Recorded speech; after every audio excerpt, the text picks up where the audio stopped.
Once upon a time, in a cozy little village nestled between sunflower fields, lived a boy named Leo.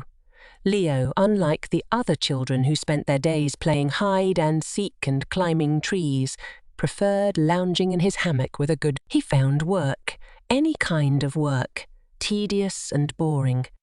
One sunny afternoon, as Leo was engrossed in a tale about a mischievous dragon, his grandpa, a kind old woodcarver with twinkling eyes, walked in.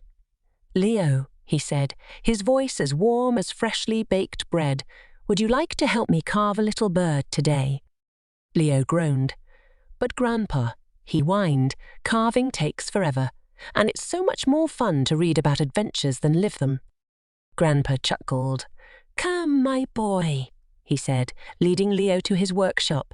The air was filled with the scent of sawdust and cedarwood, and sunlight streamed through the window, illuminating shelves lined with beautiful wooden creatures. Grandpa handed Leo a small block of wood and a chisel. "See this, Leo," he said, tapping the wood.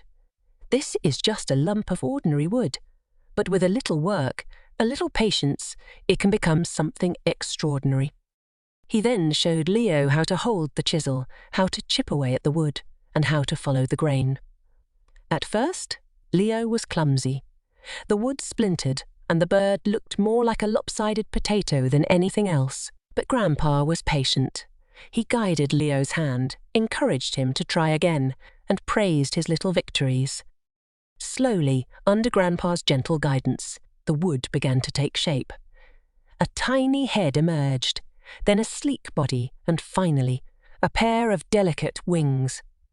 As Leo carved the last feather, a sense of accomplishment washed over him. He created something beautiful, something with his own 2 hands.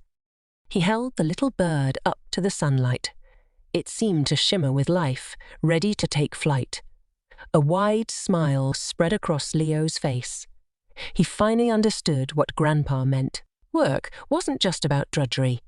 It was about creation, about making something from nothing, about leaving your mark on the world. From that day on, Leo embraced work. He helped his grandma tend the garden, learning the secrets of growing plump tomatoes and juicy strawberries. He built a treehouse with his friends, their laughter echoing through the branches. He even started writing his own stories, filling notebooks with tales of brave knights and curiosity. Leo discovered that work, when done with passion and purpose, could be just as exciting, just as magical as any adventure in a book. And just like the little wooden bird he carved, he too was ready to take flight, to spread his wings and make his own mark on the world. The story of Leo reminds us that work, even the smallest tasks, can be filled with meaning and purpose. It teaches us the value of patience, perseverance, and the joy of creating something with our own hands. So, the next time you're faced with a chore, remember Leo and his little bird. Remember that with a little effort, a little imagination, even the most ordinary task can become an extraordinary adventure